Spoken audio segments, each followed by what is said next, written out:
Bismillah, Assalamualaikum. Selamat datang kembali di YouTube channel Fakta Sejarah dalam kisah terbaru yang ditulis oleh Jasmine, Teror Arwah Mayat dalam Karung. Sebelum saya membacakannya, saya berharap teman-teman dimanapun berada, semoga selalu dalam keadaan sehat walafiat. Amin. Mari kita masuk ke ceritanya.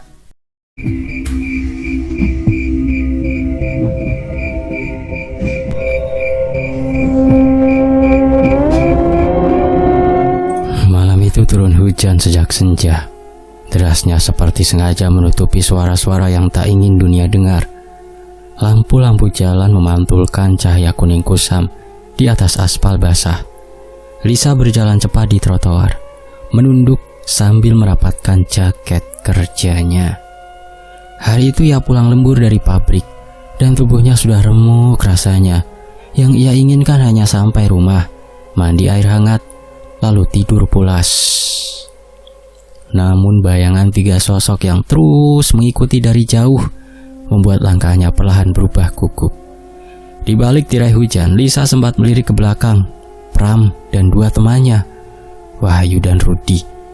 Tiga orang yang seharusnya sibuk menjaga shift malam, tapi entah kenapa malah berjalan membuntutinya. Rasa was-was itu semakin menebal. Lisa mempercepat langkah, tapi suara jejak mereka justru ikut mengiringi. Hujan tak cukup untuk menyamarkan gerakan tiga pria yang tampak seperti membawa niat buruk dari awal. "Bram, ngapain kamu ikutin aku?" seru Lisa, menghentikan langkahnya secara mendadak. Ia menoleh dengan wajah kesal dan sedikit gentar. Rambutnya yang basah menempel di pipi, namun tatapannya tetap tegas. "Aku capek, Bram. Udah cukup kamu ganggu di pabrik. Sekarang ngapain lagi?" Pram melangkah maju perlahan. Wajahnya setengah tertutup hujan, tapi raut kesal dan dendam itu jelas terlihat. "Kamu pikir aku cuma main-main, Lis?" Suaranya bergetar menahan emosi. "Aku sungguh-sungguh sama kamu, tapi kamu malah nolak aku di depan teman-teman. Kamu bikin aku malu."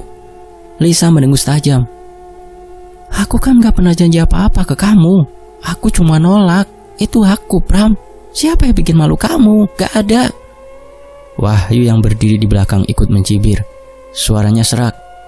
"Udahlah, Lis, jangan bikin Pram panas lagi. Dia udah tersinggung banget sama kamu kemarin." Lisa menahan nafas, mencoba tetap tenang. "Tersinggung itu urusan dia, jangan ikut campur." Ucapan itu seperti bara yang jatuh ke bensin. Pram langsung maju dan menarik lengan Lisa dengan kasar. "Kamu gak ngerti perasaanku ya?" Lisa menepis kuat-kuat. "Lepas, sakit." Cekcok itu pecah begitu cepat. Hujan jatuh makin deras, membungkus mereka seolah alam ikut menyaksikan.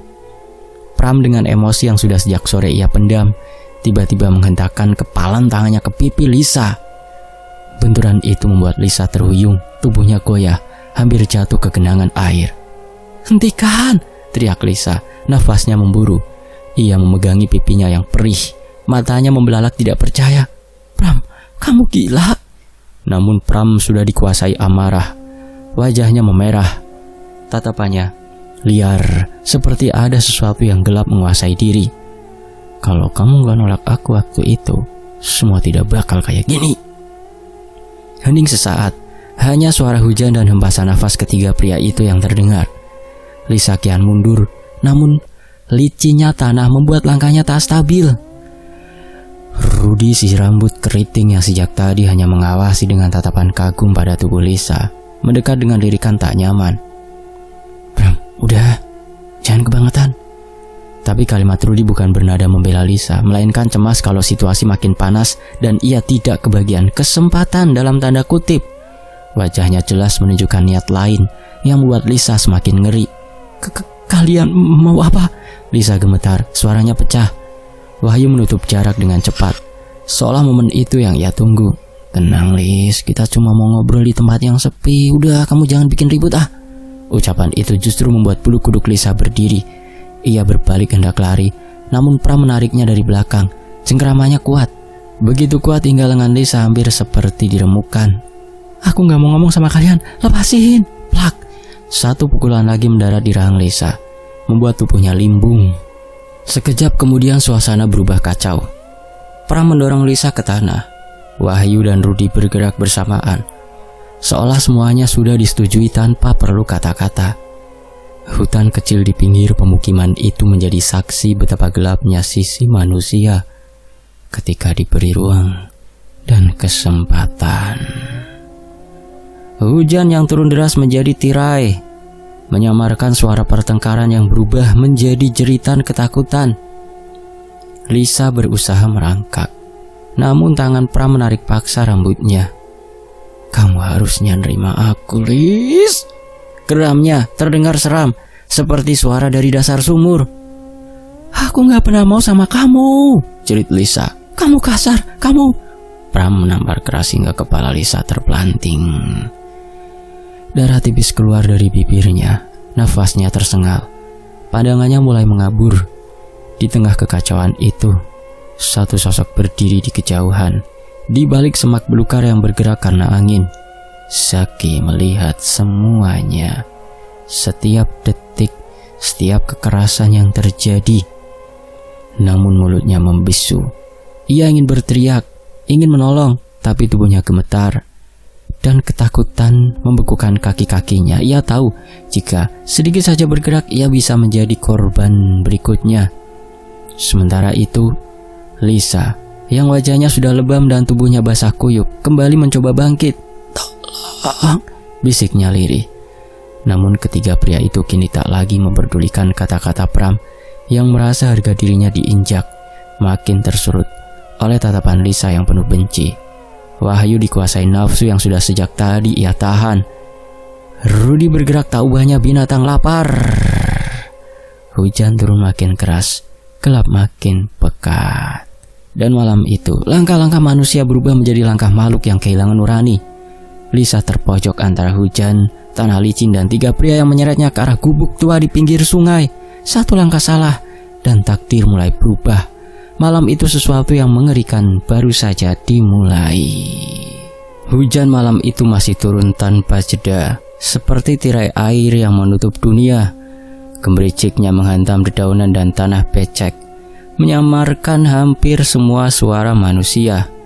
Setelah pukulan pertama mendarat di wajah Lisa, keadaan berubah begitu cepat. Pram yang wajahnya memerah oleh amarah kembali hendak maju. Tetapi kali ini Rudi dan Wahyu ikut mempersempit ruang gerak Lisa.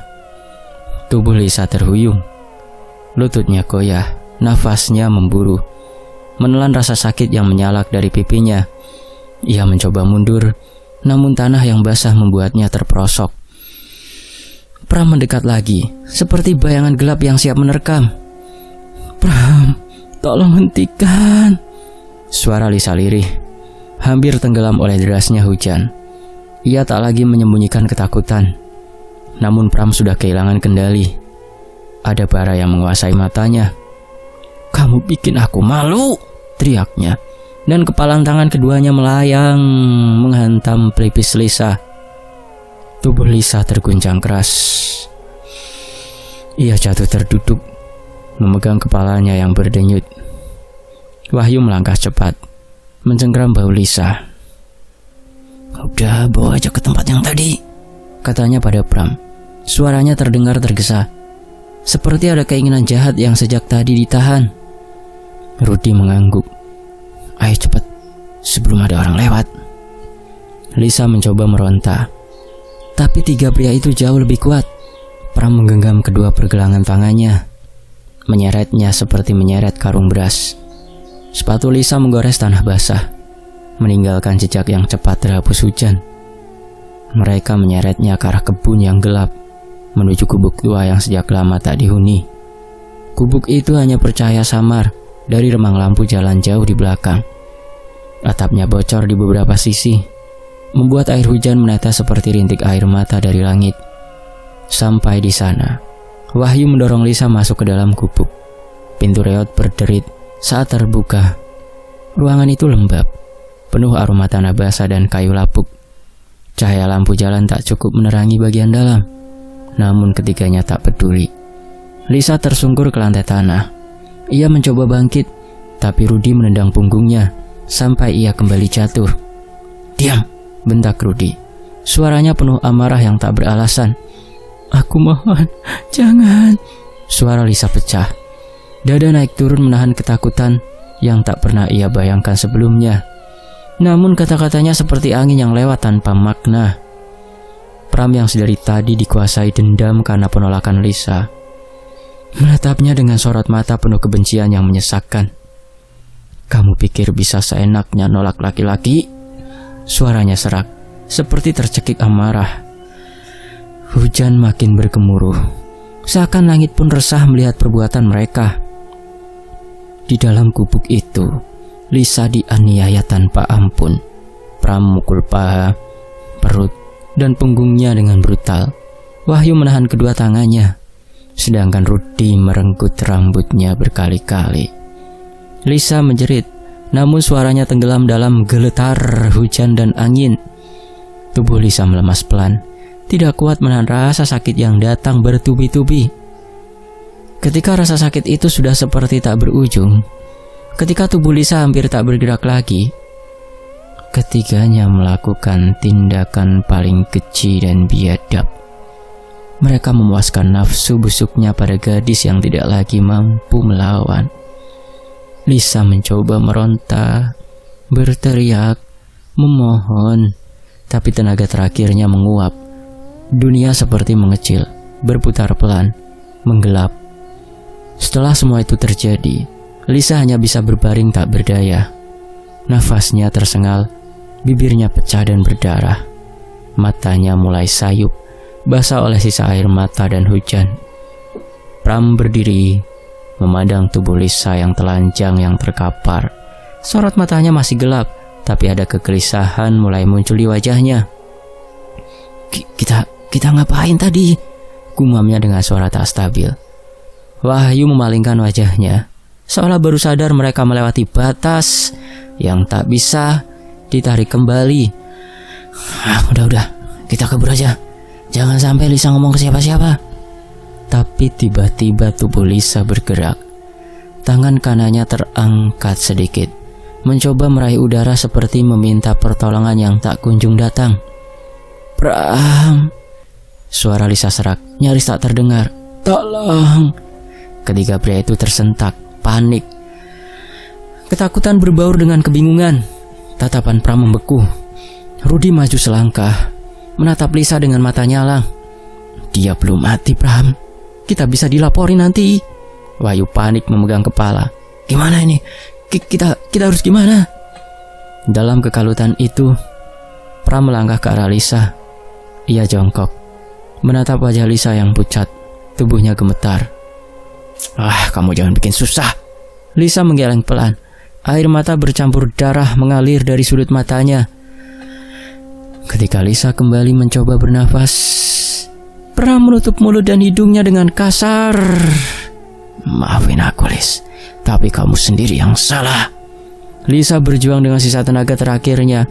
Tangannya meraih-raih udara, kuku-kukunya mencakar lantai, tubuhnya menggeliat, mencoba menolak kematian yang dipaksakan. Wahyu dan Rudy hanya berdiri di belakang, terpaku, tak berani ikut campur, namun juga tak berani menghentikan. Ketakutan membuat mereka membatu. Perlahan, pergerakan Lisa melemah, nafasnya terputus-putus, lalu hening. Tangan Lisa jatuh lemas di tanah. Seluruh tubuhnya berhenti bergerak. Mata terbukanya kosong, tanpa cahaya. Gubuk itu sunyi, hanya suara hujan di atap bocor yang terdengar. Pram melepaskan cengkeramannya perlahan. Ia mundur beberapa langkah, wajahnya pucat pasi. Aku gak bermaksud, tapi semuanya sudah terjadi. Di luar gubuk, semak-semak bergoyang. Dari sana sepasang mata menyaksikan semuanya. Zaki. Tubuhnya gemetar, tangannya menutup mulutnya yang tak bisa bersuara. Ia menyaksikan sesuatu yang tidak seharusnya dilihat siapapun. Air hujan bercampur air mata mengalir di wajahnya. Ia ingin menolong, tapi terlambat, terlalu terlambat, dan perasaan takut yang menggelayut.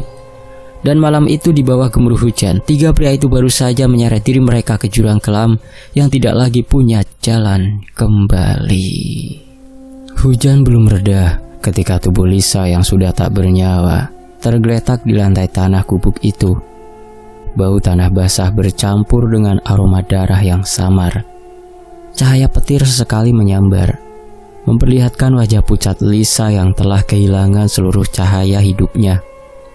Sesaat setelah keheningan panjang itu, Pram tersentak mundur. Tangannya yang tadi membekap mulut Lisa kini gemetar hebat. Aku nggak nyangka bakal begini. Suaranya patah-patah, seperti ada batu besar yang menekan dadanya. Wahyu yang sejak tadi menahan nafas sambil memegangi kepala, sekarang terduduk di sudut gubuk. Gila, Pram, gila. Kamu kebengatan. Kita udah kelewatan. Ia berkata dengan nada tinggi, namun ada kepanikan yang lebih besar daripada kemarahan. Rudy berdiri gelisah, mondar-mandir dekat pintu. Sekarang gimana? Kamu yang mulai semuanya, Pram. Kamu yang bikin kita semua ikut terlibat. Suaranya pecah, penuh ketakutan. Pram menatap dua temannya dengan mata merah dan putus asa. Kalian ikut, jangan cuma nyalain aku. Kalau tadi kalian nolong dia, semua gak bakal kayak gini. Loh, kamu yang mukul duluan, bodoh. Wahyu mengamuk, suaranya bergetar. Kamu yang gak bisa kontrol diri. Suasana gubuk berubah menjadi sarang ketakutan. Tiga pemuda itu saling tuding, saling menyalahkan, dan masing-masing ingin menyelamatkan diri.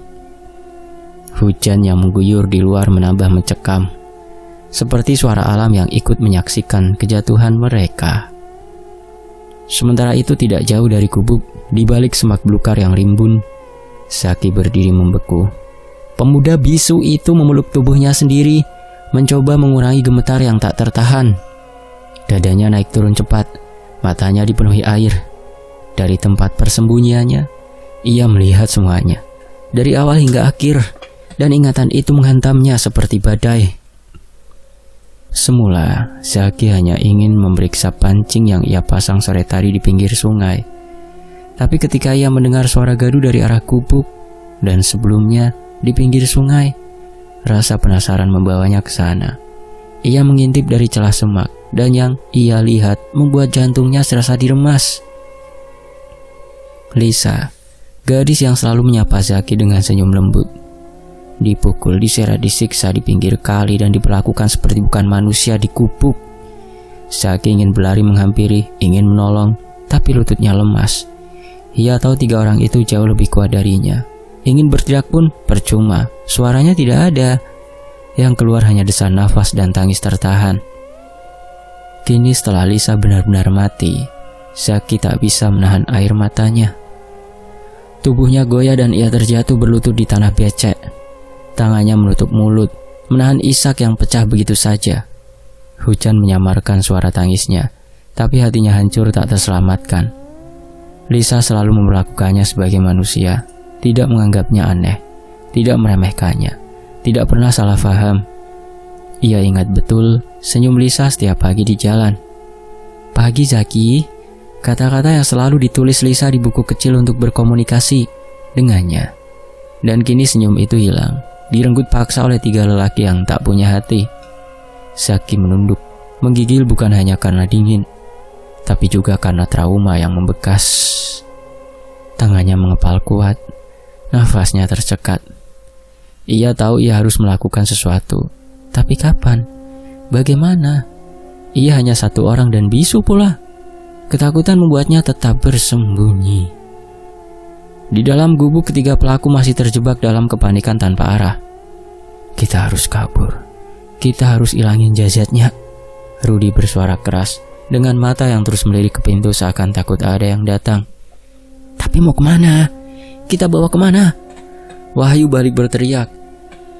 Di luar hujan deras. Kalau kita bawa mayat keluar pasti kelihatan. Pram tak menjawab. Ia memandang tubuh Lisa yang kaku. Di wajahnya antara ketakutan dan rasa bersalah berbaur menjadi satu, membuatnya tampak lebih tua beberapa tahun. Aku gak mau masuk penjara, katanya lirih, hampir seperti merintih. Rudy menendang sebuah kotak kayu yang lapuk di dekatnya. Ya terus, mau kamu apain Pram? Kita ini udah bunuh orang, kita harus cari cara biar mayatnya gak ketemu. Kata bunuh itu menampar Pram keras, membuatnya memegangi kepala dan menarik rambutnya sendiri frustasi. Ini bukan salahku, Tok. Kalian juga melakukannya. Wahyu bangkit menatap Pram dengan mata merah. Kesalahan kita sama. Kalau kita ketahuan, kita semua habis. Ketiganya lalu terdiam sejenak. Hanya suara hujan yang terdengar, memukul atap gubuk yang rapuh. Ketakutan menggantung di udara seperti kabut dingin. Sementara itu, Zaki berjongkok di balik semak, menangis tanpa suara. Ia menyeka air mata dengan punggung tangan, tapi tangis itu tidak terhenti. Ada perasaan bersalah yang menekan dadanya. Ia merasa harusnya bisa menolong Lisa, atau setidaknya lari memanggil bantuan. Namun ketakutan membuatnya lumpuh. Tubuhnya menolak bergerak, dan ia membenci dirinya sendiri karena itu. Pram tiba-tiba mengambil langkah cepat ke arah Lisa, seolah baru sadar sesuatu. Kita harus cepat hilangin dia dari sini. Kalau ada orang lewat, kita tamat. Wahyu menanggapi dengan suara gemetar. Tapi hujan, tanah licin. Kita bisa ketahuan kalau ninggalin jejak. Tuh, dengar, ada suara ting-ting-ting bakso. Rudy memandang keluar sejenak, memastikan tak ada siapapun. Hujan justru bisa nutupin jejak kita. Ini waktu yang paling aman, cepat. Ketiganya kembali berdiskusi, tapi suara mereka pecah-pecah, sering terbata, seakan pikiran mereka sudah tak mampu bekerja normal. Ketakutan menggerogoti logika mereka pelan-pelan, dan semua keputusan terdengar seperti langkah panik tanpa tujuan. Zaki hanya bisa menatap dari kejauhan. Ketika ketiganya mulai merapatkan posisi, bersiap mengambil keputusan, hatinya terasa disayat. Ia tahu ia harus menceritakan ini suatu hari, tapi malam itu ia hanya bisa menggigil, menangis, dan berharap hujan cukup deras untuk menutupi keberadaannya. Malam masih panjang, dan tragedi yang baru dimulai itu belum memperlihatkan akhir yang sebenarnya. Hanya hujan yang menjadi saksi bisu ketika manusia memperlihatkan sisi tergelap dari dirinya. Waktu berlalu, hujan belum juga berhenti ketika Pram berdiri terpaku memandangi tubuh Lisa yang terbaring tanpa nyawa. Nafasnya memburu, bukan karena lelah tetapi karena ketakutan yang merayap seperti tangan-tangan dingin mencengkeram tengkuknya. Di sudut gubuk, Wahyu masih terduduk dengan wajah pucat. Sementara Rudy mondar-mandir seperti ayam kehilangan induk. Tidak tenang, tidak tahu harus berbuat apa. Dalam kepanikan yang semakin menyesakkan, Pram akhirnya membuka mulut. Suaranya serak, parau, seakan tenggorokannya penuh lumpur. Rud, cari karung, katanya. Yang gede, kita harus hilangin dia. Rudy mendelik, tak percaya dengan perintah itu. Karung? Buat apa? Buat apa lagi? Pram membentak. Kalau tubuhnya ketemu, kita semua habis. Wahyu berdiri perlahan, lututnya goyah. Pram, ini gila. Ini makin parah kalau ketahuan. Udah terlanjur, potong Pram. Mau kabur? Mau ngapain? Mayatnya harus hilang, kata mayat menggetarkan ruangan. Ketiganya menelan ludah, seperti baru menyadari kata itu punya bobot yang jauh lebih berat daripada yang mereka kira. Rudy akhirnya mengangguk pelan, meski tangannya tetap tremor. Ia bergegas keluar gubuk, berlari kecil di bawah hujan deras menuju gudang tua yang tak jauh dari sana, tempat biasanya petani menyimpan peralatan kebun. Begitu Rudy menghilang, hening menggantung. Pram mengusap wajahnya yang basah oleh hujan dan keringat dingin. Tubuhnya menggigil bukan hanya karena kedinginan, tapi karena bayangan tatapan Lisa yang tadi perlahan memudar. Bayangan itu seperti masih membekas di kelopak matanya. Wahyu menatap jenazah Lisa lewat sudut mata. Pram, tadi waktu dia mau mati, dia liatin kamu loh. Pram memejamkan mata. Tetapi wajah Lisa tetap muncul, pucat, penuh luka, mata berkaca-kaca, bibir pecah yang mencoba mengucap permohonan terakhir. Diam kamu yuk, jangan ngomong sembarangan. Namun ada suaranya terdengar rapuh. Di balik semak yang menghitam karena basah, Zaki masih memperhatikan dengan tangan mencengkeram mulut agar tidak menangis keras. Tubuhnya gemetar hebat. Setiap kali petir menyambar, wajah Lisa tersinari sekejap dari balik pintu gubuk yang terayun sedikit. Dan Zaki tak mampu menahan air matanya. Ia ingin pergi, ingin lari saja, tapi kakinya seperti tertancap dalam tanah yang lembek. Rasa takutnya terlalu besar. Tidak lama, Rudy kembali dengan karung goni besar berwarna coklat kusam. Karung itu basah meneteskan air ke lantai tanah. Nih, Rudy melemparkannya sedikit ke lantai. Tapi Pram, apa kamu yakin bener mau ngelakuin ini? Pram menatap karung itu dengan mata yang mulai kehilangan cahaya. Udah gak ada pilihan. Ia berjongkok di samping Lisa, mencoba meraih tubuh yang kini terasa dingin seperti batu sungai. Tangannya bergetar ketika hendak memegang pergelangan tangan Lisa. Ia melihat memar keunguan, luka lecet, darah yang mengering pelan di sudut bibir. Maafkan aku, Lis, gumam Pram lirih. Suara yang tenggelam oleh hujan. Wahyu menjauh, tak berani mendekat. Aku nggak kuat lihatnya, Pram. Rudy menelan ludah. Ia sendiri merasa perutnya mual, tapi Pram memaksa mereka mendekat. Ayo, kita angkat bareng. Ketiganya akhirnya bekerja dalam diam yang mencekam. Mereka memindahkan tubuh Lisa ke atas karung. Setiap kali tubuh Lisa terangkat, ada suara kecil dari persendian yang membuat bulu kuduk berdiri. Tubuh itu berat, dingin dan lemah seperti kain basah, dimasukkan ke dalam karung. Saat mereka mencoba memasukkan Lisa ke dalam karung, tangan Lisa terkulai keluar, jari-jarinya tertekuk, seperti masih berusaha meraih sesuatu. Wahyu tersentak mundur. Pram, tangannya, astaga. Pram dengan geram menarik tangan Lisa dan memaksa memasukkannya ke dalam karung. Jangan mikir macam-macam, ini cuma mayat. Namun kata itu tak mampu meyakinkan dirinya sendiri. Ia berkata sambil memalingkan wajah, seolah tak berani menatap langsung apa yang ia lakukan. Begitu Lisa sepenuhnya berada di dalam karung, Pram mengikat mulut karung dengan tali rafia berwarna biru yang ditemukan Rudy di gudang. Ia menarik sekuat tenaga hingga buku jarinya memutih. Tambahin batu, perintah Pram kemudian. Rudy dan Wahyu keluar gubuk, mengambil batu-batu besar di sekitar kebun. Mereka mengangkutnya masuk satu persatu sambil terengah. Lalu batu-batu itu dimasukkan ke dalam karung. Di sisi tubuh Lisa, di dekat kakinya, di bagian bawah, suara batu menyentuh tubuh Lisa membuat dada mereka sesak. Karung itu sekarang membesar, menggelembung, bukan hanya karena jasad Lisa di dalamnya, tapi juga beban batu yang memberatnya. Habis ini, kita buang ke sungai, ujar Pram dengan suara nyaris tak terdengar. Ia berdiri, namun lututnya hampir goyah. Ketika pemuda itu lalu menggotong karung tersebut keluar gubuk. Karung begitu berat hingga berkali-kali terjatuh dari genggaman mereka. Ketika karung itu jatuh pertama kali, terdengar bunyi hentakan yang begitu keras. Wahyu menjerit kecil. Pram, jangan dijatuhin, astaga. Aduh. Pram menggertakkan gigi, menahan emosi dan ketakutan. Kalau kau tak tega, kenapa kau lakukan ini? Mereka menyeret karung itu pelan-pelan. Lumpur menempel di serat karung, membuatnya semakin berat. Hujan membuat tanah licin, dan beberapa kali Pram terpleset, membuat karung terseret keras hingga tubuh Lisa di dalamnya seolah bergeser, menghasilkan suara yang membuat nyali mereka ciut. Zaki mengikuti mereka dari jauh, masih bersembunyi dalam gelap. Langkahnya pelan, seperti bayangan yang menyelinap. Sungai ada di hadapan mereka, hitam, dalam, mengalir deras karena hujan yang tak kunjung berhenti. Cepat! Pram mendorong Rudy dan Wahyu agar tidak berhenti. Mereka mengangkat karung itu bersama-sama. 1, 2, 3. Piur, dan karung itu dilemparkan ke sungai. Air memercik tinggi. Karung itu sempat mengambang beberapa detik, membuat ketiga pemuda itu menahan nafas.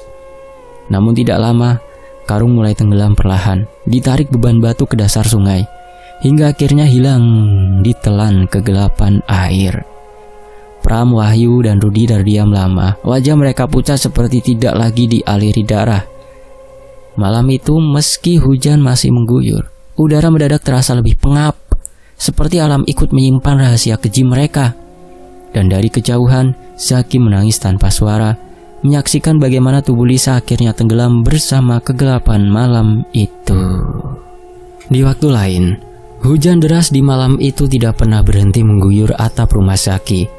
Seakan mengulang kembali suara yang sama dengan malam ketika ia menyaksikan sesuatu yang tidak pernah sanggup ia ceritakan. Tubuhnya menggigil, bukan hanya karena demam yang membakar kepala, tetapi juga karena ingatan yang terus datang tanpa bisa ia usir. Setiap kali memejamkan mata, bayangan Lisa yang meronta dalam genggaman 3 lelaki itu muncul begitu saja.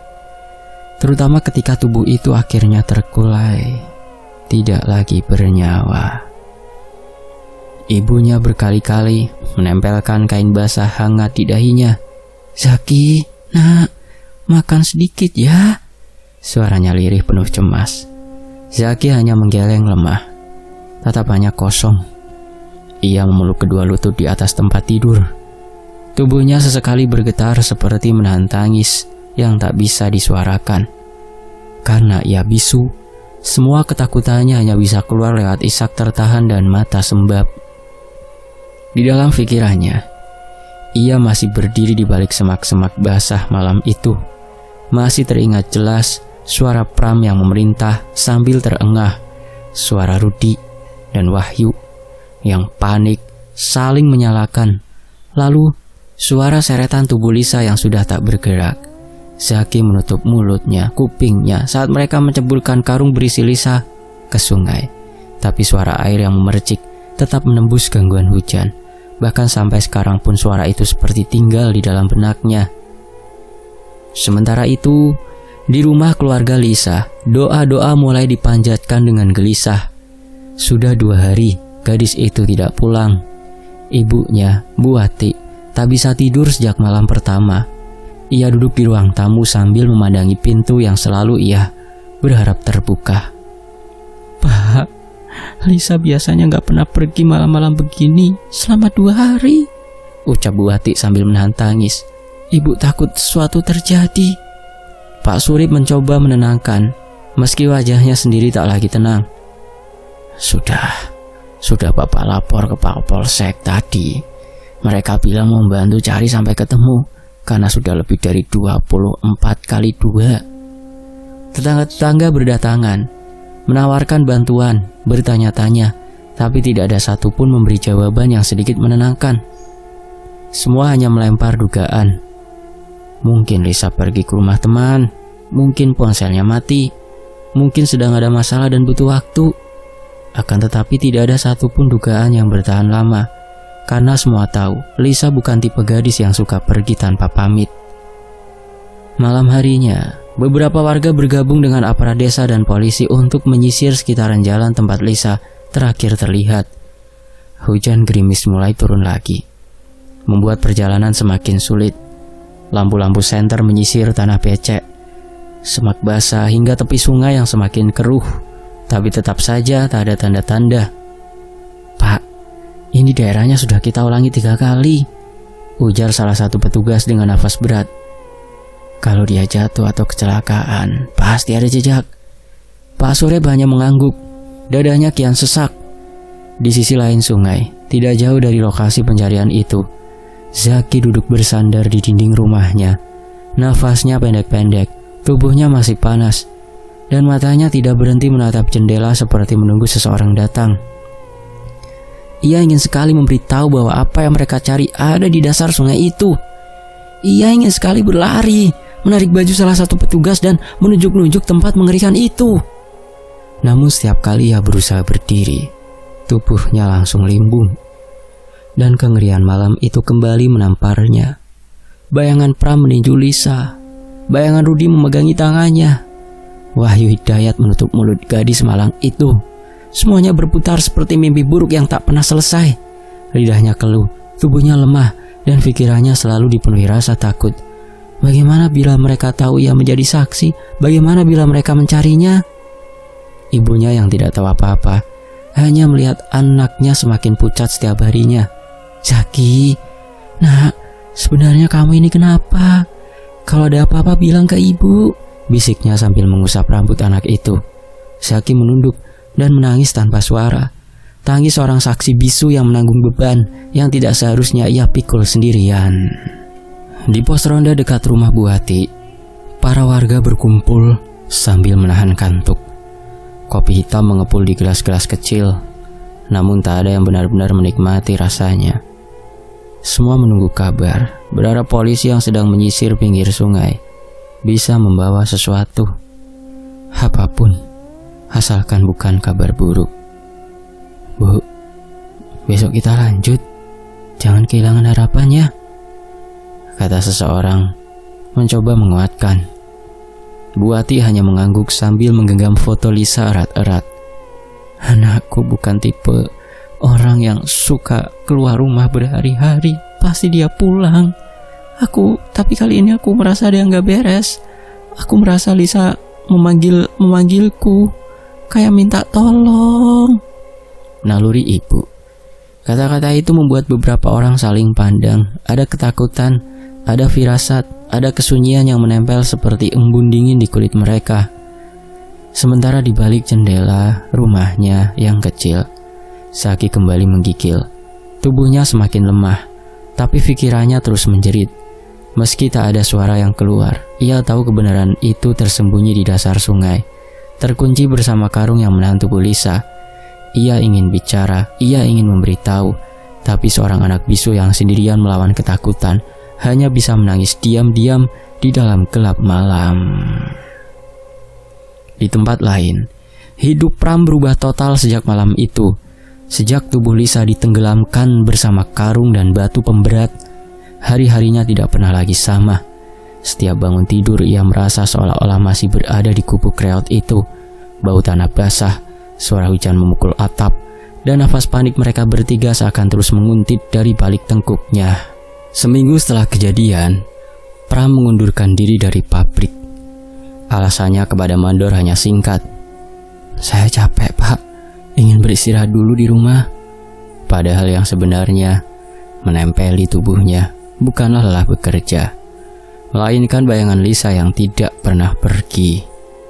Ia mulai bermimpi buruk hampir tiap malam. Di dalam tidurnya, Lisa berdiri, memunggungi Pram. Rambut panjangnya basah menempel di kulit. Gaunnya sobek, tubuhnya penuh luka lebam. Setiap kali Pram memanggil namanya, sosok itu akan menoleh perlahan, menunjukkan wajah pucat dengan mata yang mengalirkan air hitam pekat. Kenapa kamu lakukan kepada aku? Suara lirih itu sering terdengar seperti bisikan angin, namun menggema jelas di telinganya. Pram selalu terbangun dengan tubuh berpeluh, jantungnya berdegup kencang. Seluruh ruangan terasa sempit, seperti ada seseorang berdiri di pojokan kamar. Dan biasanya memang ada. Sosok perempuan berlumur lumpur, berdarah-darah, menatapnya tanpa berkedip. Saat ia menjerit, sosok itu menghilang. Tapi kehadirannya meninggalkan hawa dingin yang menusuk tulang.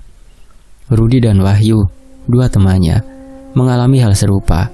Wajah mereka kini lebih pucat, lingkar mata menghitam, dan setiap kali bertemu, mereka hanya saling lempar pandang, seolah takut membicarakan apa yang sedang menghantui.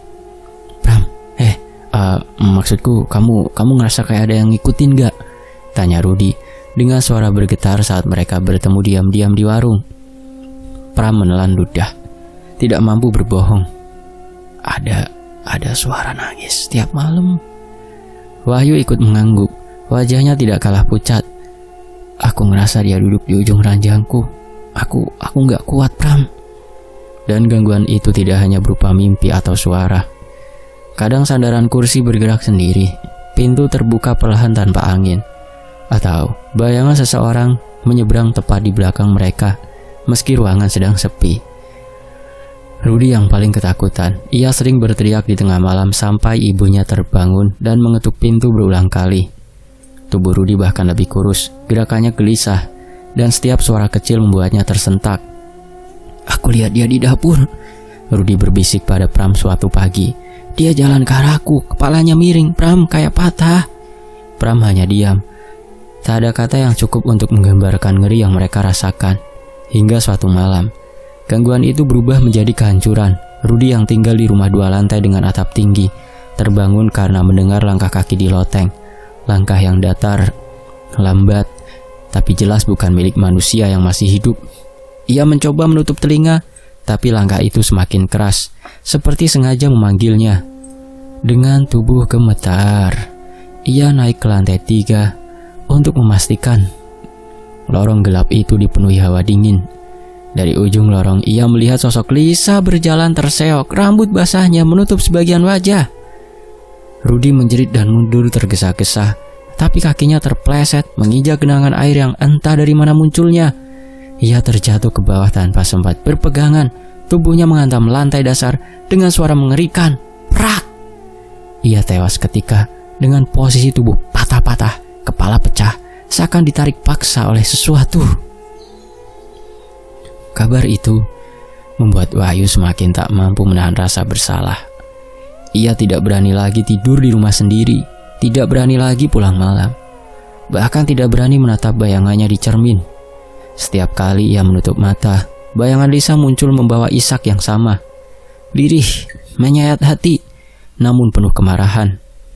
Akhirnya setelah semalaman menangis di depan rumah ibunya, Wahyu memutuskan menyerahkan diri ke Kapolsek. Saya salah. Saya mohon tolong. Kalimat itu keluar di antara isakannya saat ia didudukan di bangku ruang pemeriksaan. Kapolsek menatapnya tajam. Kamu mau ngaku apa? Wahyu tak mampu menatap balik. Bibirnya bergetar sebelum akhirnya ia berkata, Kami yang membawa Lisa. Kami yang bikin dia nggak pulang. Di tempat lain, Pram justru melarikan diri keluar kota. Ia pikir semakin jauh ia pergi dari tempat kejadian, semakin kecil kemungkinan sosok Lisa menemukan dirinya. Tapi ia salah, sangat salah. Di rumah kontrakan barunya, sosok itu kembali muncul. Kadang sebagai bayangan berlumur air, kadang hanya suara isak di kamar mandi, kadang tubuh penuh luka yang berdiri di samping tempat tidur. Pram, bisiknya setiap malam. Aku belum selesai. Dan Pram tahu tidak ada tempat di dunia ini yang bisa menolongnya dari Lisa. Sosok yang mereka sakiti kini menagih keadilan dengan cara yang tak bisa ia hindari. Sementara itu di waktu yang bersamaan, di rumah kecil keluarga Zaki, suasana murung tak pernah benar-benar hilang sejak malam terkutuk itu. Zaki lebih banyak terbaring di dipan bambu. Tubuhnya masih lemah akibat demam dan syok yang terus menghantui.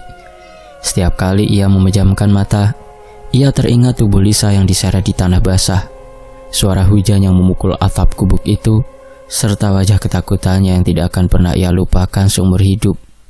Ibunya, Bu Rani, duduk di tepinya sambil mengelus kepala Zaki dengan penuh cemas. Nah, kalau kamu lihat sesuatu malam itu jangan dipendam. Tuhan bakal nunjukin jalan kalau kita berani jujur. Zaki hanya menunduk, matanya berkaca-kaca. Ia ingin bicara, ingin berteriak, ingin mengatakan semuanya sejak hari pertama Lisa hilang. Tapi setiap kali ia mencoba menggerakkan suaranya, tenggorokannya seperti terkunci. Sebagai anak bisu sejak kecil, ia semakin tersiksa karena tak bisa mengungkapkan semua yang ia lihat. Yang paling menghancurkan hatinya adalah melihat ibu dari ibunya Lisa berjalan mondar-mandir ke rumah warga sambil membawa foto Lisa. Wajahnya sembab, suaranya lirih memohon. Kalau ada yang lihat Lisa, tolong kabari saya, tolong. Setiap ucapan itu menancap di dada Zaki seperti duri tak kasat mata. Ia merasa bersalah, seolah ikut membiarkan Lisa mati untuk kedua kalinya. Pertama oleh tangan para pelaku, kedua karena ia memilih diam. Puncaknya datang ketika Bu Norma pingsan di halaman rumah tetangga setelah mendengar kabar palsu bahwa Lisa terlihat di terminal. Zaki yang melihat kejadian itu tak sanggup lagi menahan gejolak di hatinya. Ia pulang ke rumah dengan langkah limbung, air mata jatuh tanpa ia tahan. Dengan bahasa isyarat terbata-bata, ia menarik tangan ibunya lalu menuju ke arah sang ibu sambil menggerakkan tangan di dada, tanda bahwa ia tidak kuat lagi memendam rahasia. Ibunya terbelalak. Kamu lihat sesuatu, nak? Kamu tahu Lisa di mana? Zaki mengangguk cepat. Tubuhnya gemetar keras. Ia menangis sambil memukul-mukul dadanya, seakan memaksa dirinya bicara. Dengan air mata bercucuran, Bu Rani langsung memanggil ayahnya. Lalu mereka bertiga pergi menuju Kapolsek, meski malam hampir turun. Di ruang kecil kantor polisi, ayah Zaki mencoba menjelaskan dengan perasaan campur aduk. Pak, anak saya ini bisu, tapi dia lihat kejadian malam itu. Dia melihat semuanya. Kapolsek yang sejak awal menangani laporan hilangnya Lisa terdiam, menatap Zaki yang duduk menunduk sambil menggenggam baju ayahnya erat-erat. Apa yang kamu lihat, nak? Tanya Kapolsek dengan suara pelan. Zaki mengangkat kepala pelan, kemudian dengan air mata yang kembali menetes, ia memberi isyarat tangan.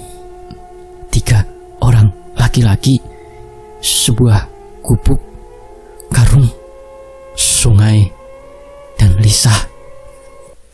Isyaratnya terpatah-patah tapi jelas. Kapolsek mengangguk, wajahnya berubah serius. Kita harus cari ke sungai malam ini juga. Beberapa anggota polisi bersama warga langsung menyusuri tepi sungai dengan senter. Udara malam lembab dan dingin. Bau tanah basah bercampur dengan angin yang seperti membawa isak yang tak terdengar. Zaki ikut di belakang. Menggigil bukan hanya karena cuaca, tapi karena ia takut apa yang akan ditemukan.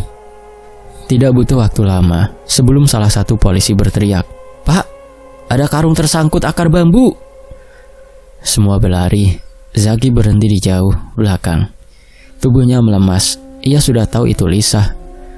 Karung itu ditarik ke tepi, yang di bagian pojoknya diikat batu-batu besar. Ikatan batu itu dilepas, dan begitu karung dibuka, bau menyengat langsung menyeruak. Tubuh Lisa sudah membengkak. Kulitnya berubah pucat kehijauan, dan wajahnya nyaris tak dikenali. Beberapa warga menutup mulut, ada yang mundur karena ngeri. Kapolsek hanya bisa menarik nafas panjang sambil menundukkan kepala. Kasus ini pembunuhan. Kita proses malam ini juga. Kabar temuan jasad itu langsung sampai ke telinga keluarga Lisa. Ibunya pingsan untuk kedua kalinya, sementara kerabat lain menangis histeris di halaman rumah. Warga yang mendengar kabar itu ikut berdatangan. Beberapa menyalakan lilin di depan rumah sebagai bentuk bela sungkawa. Tak lama setelah Wahyu menyerahkan diri, Pram akhirnya ditangkap di kota lain. Ia tidak sempat melawan, wajahnya kusut, matanya cekung, seperti orang yang tidak tidur berminggu-minggu. Ketika dibawa masuk ke mobil polisi, Pram hanya berkata lirih, "Dia meneror aku terus, dia gak mau pergi, dia selalu neror aku." Pengadilan memproses keduanya, mereka dinyatakan bersalah dan dijatuhi hukuman penjara, hukuman gantung. Di luar gedung, Ibu Lisa berdiri gemetar sambil memeluk foto Lisa. Air matanya jatuh tak berkesudahan, tapi ada sedikit ketenangan yang tampak di sorot matanya. Sementara itu Zaki berdiri tidak jauh dari sana, menatap langit senja yang berwarna kelabu.